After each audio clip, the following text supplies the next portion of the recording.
Hola, muy buenas, ¿cómo están? Espero que anden todos muy bien. Y bueno, el día de hoy vamos a hablar sobre un tema que me lo han pedido bastante en los comentarios en las últimas semanas, que es el enfoque sistémico. El enfoque sistémico es un enfoque dentro de la psicología que no hemos abordado hasta el momento, si bien sí hemos mencionado autores como Gregory Bateson, Paul Watzlawick, etcétera, que fueron autores que aportaron muchísimo dentro de este enfoque. Pero terminemos con el parloteo y comencemos con la psicología.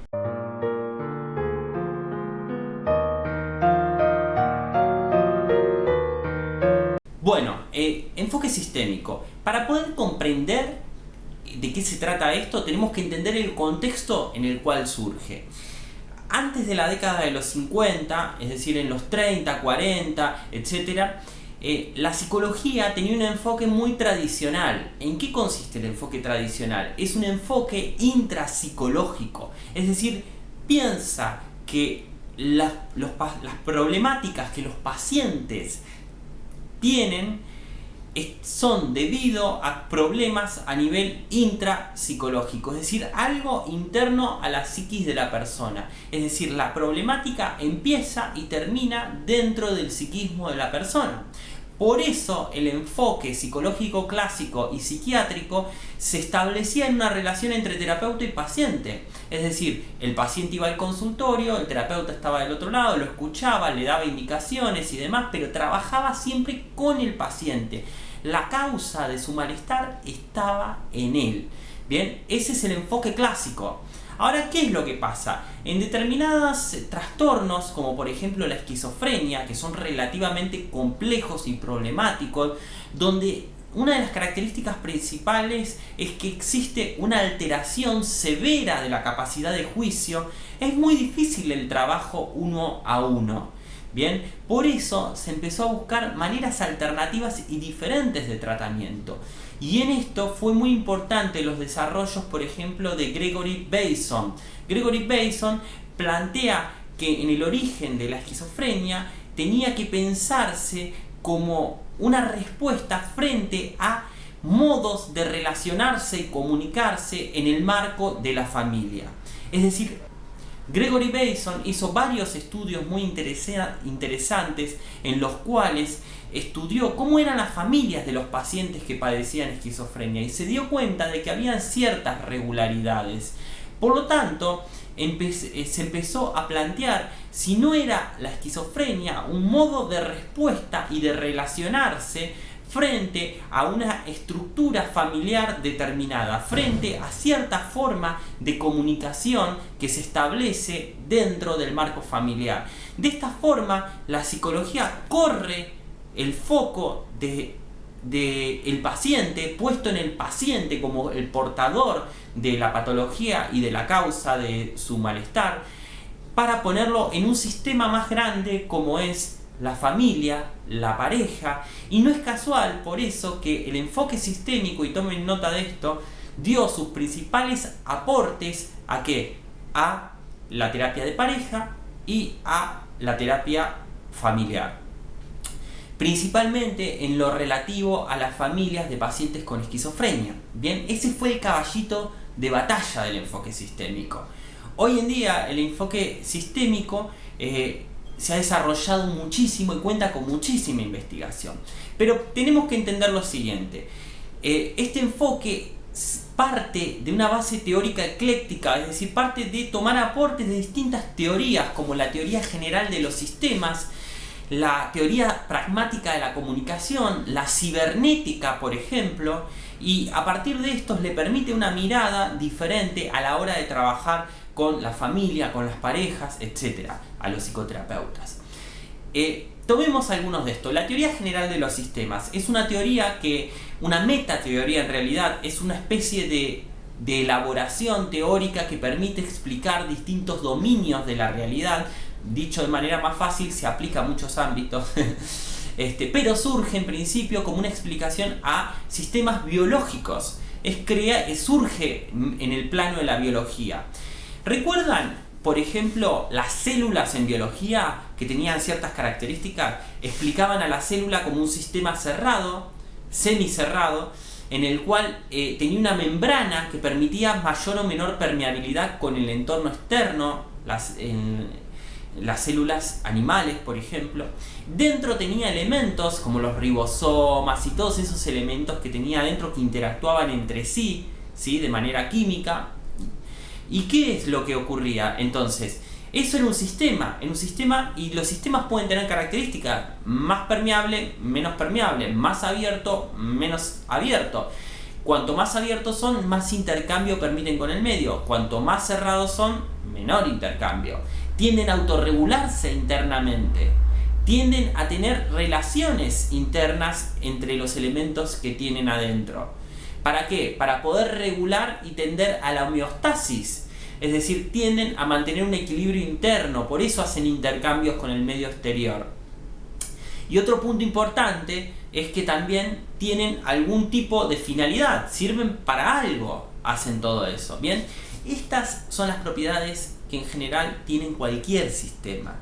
Nosotros podemos pensar sistemas más amplios, por ejemplo, un conjunto de células puede producir un órgano y un sistema de órganos genera un sistema también, como por ejemplo el sistema digestivo, ¿sí? Que interactúa a la vez con otros sistemas, como el sistema respiratorio. Interactúan entre sí y tratan de autorregularse, nuevamente las mismas propiedades vemos. Y a la vez todo esto compone un ser humano que interactúa con otros seres humanos en un entorno como puede ser una familia, una pareja.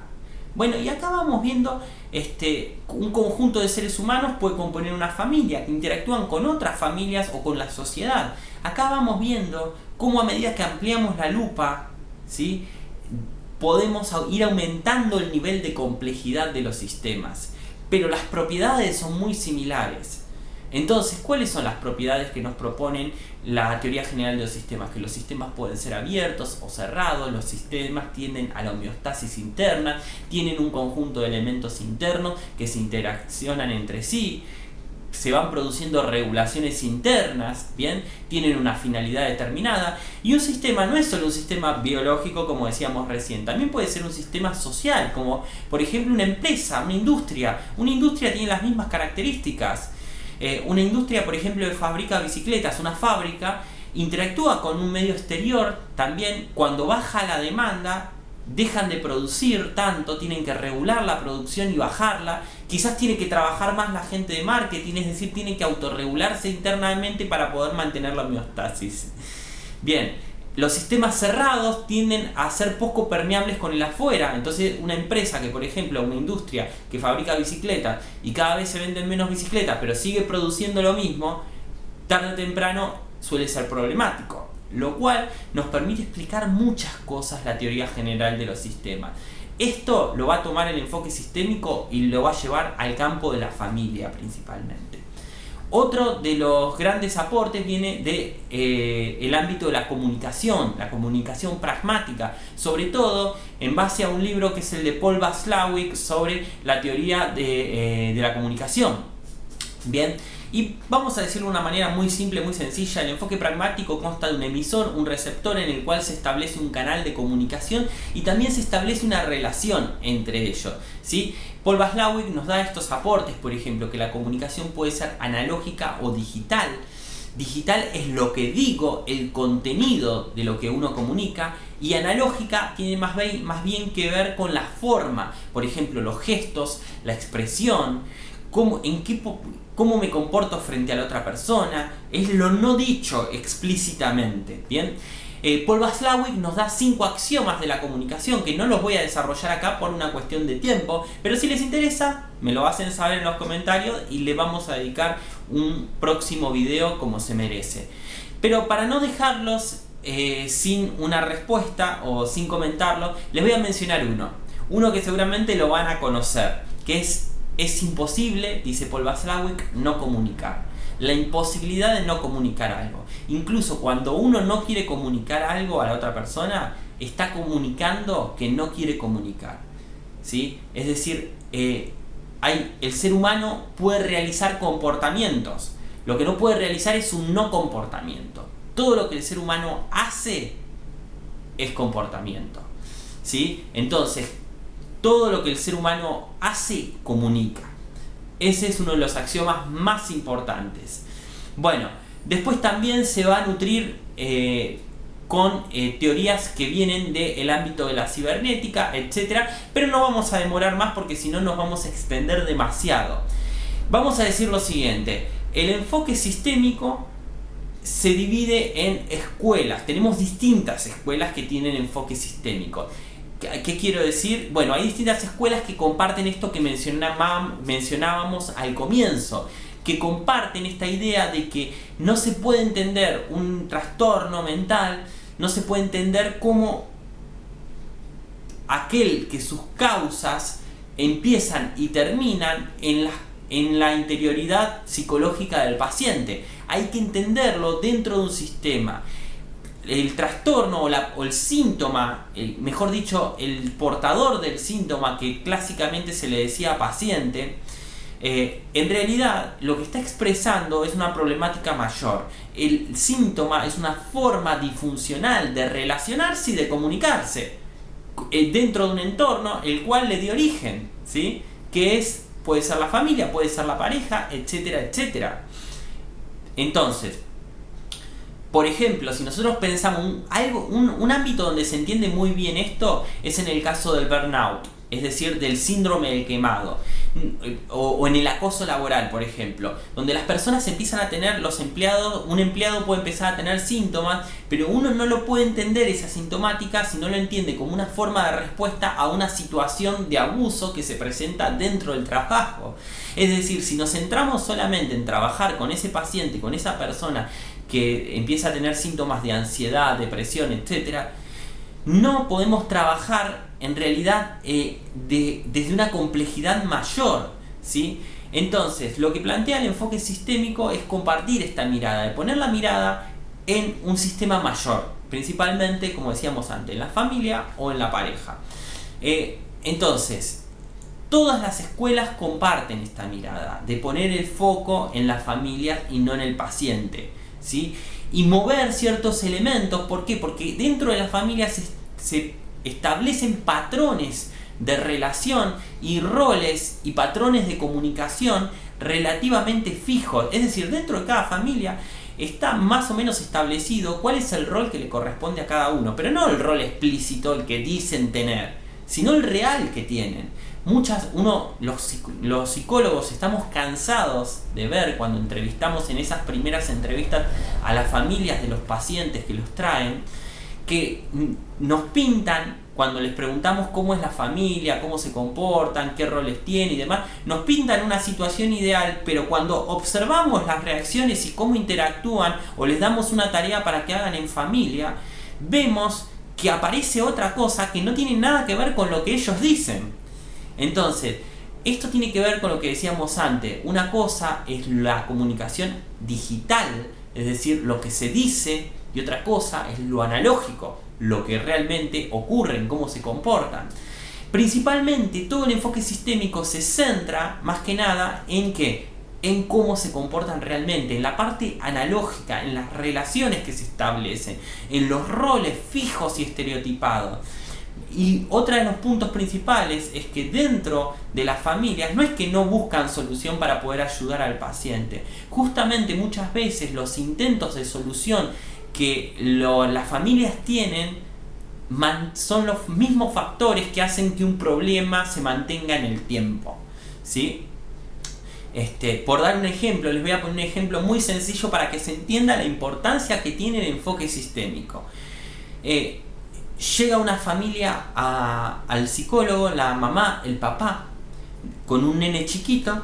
¿Por qué? Porque ese nene chiquito, supongamos que tiene problemas de dolor de panza constante y dolores de cabeza. Lo llevaron al médico previamente y el médico dice no tiene nada, no tiene absolutamente nada desde el punto de vista físico y médico. Entonces les sugiere una consulta con el psicólogo. Cuando llega el psicólogo, le dicen, mira, les pasa esto. Si el psicólogo no tiene una mirada sistémica, ¿qué haría? Va a trabajar solamente con ese nene, ¿sí? Lo va a trabajar como un paciente psicosomático. El nene tiene un problema en el cual psicosomatiza. Bien. Ahora, si el psicólogo tiene un enfoque sistémico, a lo mejor entrevistando se puede enterar un poquito más allá. Es decir, no se queda con el síntoma como algo que empieza y termina en el paciente, sino que piensa que ese síntoma es la expresión de algo mayor, ¿sí? Es la expresión de algo que tiene que ver con la dinámica familiar. Por ejemplo, que la mamá y el papá discutan siempre en la casa, que estén hablando sobre temas relacionados con el divorcio, empiecen a los gritos, y cada vez que ocurre esto, el nene al principio le empezaba a doler la panza, por ejemplo. Pero cuando empezaba a doler la panza y empezaba a llorar, se daba cuenta de que los padres en ese momento dejaban de pelear y empezaban a prestarle atención al hijo, ¿sí? En ese momento aparecían lazos solidarios entre el padre y la madre para poder colaborar en ayudar a ese hijo. El padre iba a buscar el auto, la madre iba a buscar los papeles de la obra social, los llevaban juntos, esperaban juntos en silencio en la sala de espera. Es decir, ese chico, esa enfermedad, aparentemente como puede ser el dolor de panza, y el rol de ese chico no tiene nada que ver con lo que los padres dicen. Los padres te pueden decir, no, porque él es un chico común y corriente, es un chico sano, él lo mandamos a hacer fútbol y un montón de cosas. Sin embargo, si uno indaga un poco más y en profundidad con toda la familia, puede empezar a darse cuenta de esto. Y ese chico en realidad tiene un rol implícito en el cual hace de mediador de los padres a través de sus dolores de panza y dolores de cabeza. Y esos dolores de panza y dolores de cabeza tienen un significado específico ahí, ¿sí? Que sirven para unir a la madre y al padre. Pero esto no es que sea un significado esotérico. Esto se da porque cada vez que el chico le duele la panza aparece un refuerzo también de ese comportamiento. Se da de manera implícita, no es que el nene se lo propone. Bueno, todo esto puede ser analizado, es un ejemplo de cómo analizaría desde el enfoque sistémico una problemática como puede ser un chico que viene a partir de derivado por cuestiones psicosomáticas, ¿sí? Miren qué interesante, es decir, la mirada del enfoque sistémico es sumamente importante para el psicólogo, porque puede, si no, pisar el palito y trabajar con el nene, pero cuando el nene vuelve a la casa, aparecen conflictos peores, ¿sí? Vuelve a aparecer la misma problemática de todos los días, ¿sí? Entonces ese paciente no mejora nunca. Otro de los puntos principales del enfoque sistémico es que muchas veces también las familias, como tienen roles rígidos ya establecidos, cuando el paciente trabaja individualmente con un terapeuta, por ejemplo un paciente adulto que decide ir con un terapeuta porque sufre ansiedad de rendimiento, ¿sí? ¿Qué ocurre? Cuando vuelve a la casa, por ejemplo, y no quiere hacer todas las tareas que se cargaba dentro de la familia, que se cargaba un montón de tareas que el resto de los familiares no hacían, la familia empieza a protestar y le dicen, vos estás cambiado, vos estás raro, vos estás esto. Entonces parece que conspiraran en contra de la mejora del paciente. Por eso es importante trabajarlo con la familia en ese caso también. Y independientemente del enfoque terapéutico que se trabaje, siempre la mirada sistémica tiene que estar, creo yo. En mi caso particular, yo no trabajo con el enfoque sistémico directamente, pero siempre tengo esta mirada de lo sistémico porque es fundamental, es imposible no tenerla. ¿Sí? Bueno, avancemos un poco más. Enfoque sistémico tiene 3 escuelas principales. 3 escuelas referentes. La primera es la escuela de Palo Alto, California. Y los principales representantes ya los vimos. Es Gregory Bateson, por ejemplo, Paul Watzlawick. Y la característica principal es que se centra en los patrones de comunicación. En modificar patrones de comunicación dentro de la estructura familiar. Ese es el objetivo principal. Y el ejemplo clásico es la teoría del doble vínculo de Gregory Bateson. Que si no la conocen, vayan a ver el otro video que le dediqué a el doble vínculo. Cómo se establecen comunicaciones a veces paradójicas que dejan a la persona en un estado, una suerte de indefensión en la cual no puede responder. Entonces empieza a producir todo tipo de síntomas, parálisis, etcétera, inhibiciones y demás. Bueno, entonces el objetivo de la escuela de Palo Alto tiene una fuerte impronta en los modos de comunicación que se establecen dentro de la familia. Esto que hablábamos antes de la comunicación digital y analógica. lo que se dice y después lo que realmente ocurre en la relación real. Ahora bueno, bien, la otra escuela es la escuela de Milán, la escuela italiana. La escuela italiana se va a centrar principalmente en el significado de los síntomas, es decir, que el paciente tiene. ¿Qué significado tiene para esa familia ese síntoma? Un claro ejemplo es, por ejemplo, una familia que viene y dice que el paciente quiere llamar la atención con su síntoma. Un paciente depresivo, vos citás a la familia y de repente la familia te dice: no, lo que pasa es que él quiere llamar la atención, por eso protesta todo el tiempo y se queja y todo el tiempo es una queja constante. Bueno, quiere llamar la atención es el sentido y el significado que la familia le da a ese síntoma que el paciente tiene, y va a trabajar justamente en poder modificar nuevos sentidos que permitan destrabar algo de todo esto. La tercera escuela es la escuela estructural estratégica. Bueno, la escuela estructural estratégica es una escuela que se va a centrar principalmente en los roles, en las jerarquías dentro de la estructura familiar, ¿sí? Cómo se van dando. Por ejemplo, dentro del enfoque sistémico, algo muy clásico es poder armar una suerte de gráfico en el cual se intenta hacer de manera gráfica algo muy similar como se hacen los organigramas. No sé si vieron alguna vez un organigrama. El organigrama es algo que se utiliza dentro de las empresas. En las empresas y organizaciones se utiliza una serie de dibujos en los cuales se definen cuáles son los roles y jerarquías y cómo interactúan entre estos y cómo se van dando las comunicaciones. Por ejemplo, el jefe habla con los subgerentes y solamente este subgerente puede hablar con el jefe. Si no, las órdenes se dan de arriba hacia abajo. Estos subgerentes hablan con sus empleados, ¿sí? Y se va estableciendo una suerte de gráfico en el cual se puede graficar cómo son las comunicaciones, cómo son los roles, etc.